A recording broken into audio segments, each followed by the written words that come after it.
5 გავრცელებული მითი ლაქტაციის შესახებ. მითი ნომერი 1. ყველა ქალს არ აქვს რძე, ან ყველას არ აქვს ნოყიერი რძე. ძალიან გავრცელებული მითია, რეალურად ქალის სხეული ბუნებრივად არის მოწყობილი ბავშვის გამოკვებისთვის. ორსულობიდანვე თქვენი სხეული იწყებს ცვლილებებს, რომელიც მზადებაა ლაქტაციისთვის. კვლევების თანახმად ჯანმრთელი ქალების 99% შეუძლია აწარმოოს საკმარისი რაოდენობის რძე, თუ სწორად წარმართავს ლაქტაციის პროცესს. რაც შეეხება ნოყიერებას, ნოყიერი რძის სტანდარტი არ არსებობს. თქვენი სხეული ბავშვს ეზრუნავს ბუნებრივად და ავტომატურად, რაც ნიშნავს იმას, რომ ლაქტაციის პროცესში ორგანიზმი ბავშვის საჭიროებებზე ადაპტირდება და მისი მოთხოვნის შესაბამისად იწყებს მუშაობას. თქვენი რძე უნიკალურია და თქვენს ბავშვს აძლევს ზუსტად იმას, რაც სჭირდება. ის ყოველთვის შეიცავს საკმარისი რაოდენობით ცხიმს, პროტეინს და ნუტრიენტებს. ბავშვები კიდევ დედის რძეს ითვისებენ ზუსტად ისე, როგორც ბუნებამ დაგეგმა სრულყოფილად. დედის რძე ბავშვისთვის ნებისმიერ შემთხვევაში საუკეთესო საკვებია და ვერ შეედრება ერთ-ერთი ფორმულის რძე.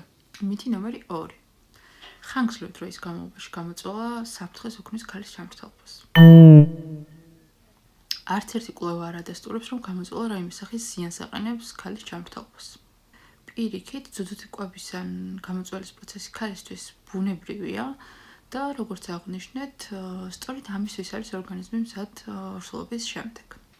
დედის რძის წარმოება და გამოწვევა ხელს უწყობს საშვილოსნოს შეკუმშვას და ორგანიზმის აღდგენას მშობიარობის შემდეგ.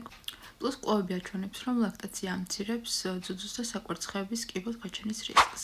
მითი ნომერი 3. თუ მხოლოდ გამოწვევით გამოკვება, რძე გაგიშრება. დედის რძის წარმოება მუშაობს მოთხოვნა მიწოდების პრინციპით, რაც ნიშნავს იმას, რომ რძე წარმოიქმნება იმდენი რაოდენობით, რამდენიც საჭიროა ბავშვის ან ტუმბოს მოთხოვნის დასაკმაყოფილებლად. ანუ მარტივად რძის რაოდენობა დამოკიდებულია, აბსოლუტურად დამოკიდებულია სტიმულაციაზე, ხშირ წოვაზე ან ხშირ წველაზე. თუ რეგულარულად და სწორად იწველი, რძე არსადაც არ გაქრება მანამ, სანამ ამას თავად არ მოისურვებ. მთავარი არის ჩამოიყალიბო სტაბილური გრაფიკი და სწორად შეარჩიო ელექტროსაწველი, რომელიც იქნება აუცილებლად მძლავრი სამედიცინო კლასის საწველი და რომლის ცვეთადი ნაწილებით აუცილებლად ხელმისაწვდომი იქნება ბაზარზე. მითი ნომერი 4. გამოწვეული რძე არ არის ისეთივე ხარისხიანი, როგორც პირდაპირ ძუძუდან მიღებული რძე. დედის რძე, მიუხედავად იმისა, იწვრილით მას თუ ბავშვი პირდაპირ ძუძუდან იღებს, იგივე კვებით ღირებულებას ინარჩუნებს და გამოწვევის პროცესით მისი ღირებულება არ ეკლებს. მთავარი არის სწორი ტექნიკა და წესები. ანუ სწორად გამოწვევა, სწორად შენახვა და სწორად შეთბობა თუ შეთბობას უპირობთ. გამოწვეული რძე უბრალოდ სხვა გზით მიეწოდება ბავშვს, მაგრამ თვისებები რა თქმა უნდა, რომ იგივე რჩება. თანაც გამოწვევის ერთ-ერთი დიდი პლუსთაგანი არის ის, რომ დედას შეუძლია მუშაობის, სწავლის ან ნებისმიერ სხვა საქმის პარალელურად განაგრძოს ბავშვის ბუნებრივად გამოკვება.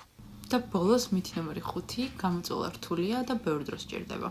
თუ დასაწყისში გამოწვევა რთულად გაჩვენება, არ დანებდეს სწორად შერჩეული საწველი, საწველის თავაკის ზომა და რეგულარული რუტინა ყველაფერს თავის ადგილას დაალაგებს.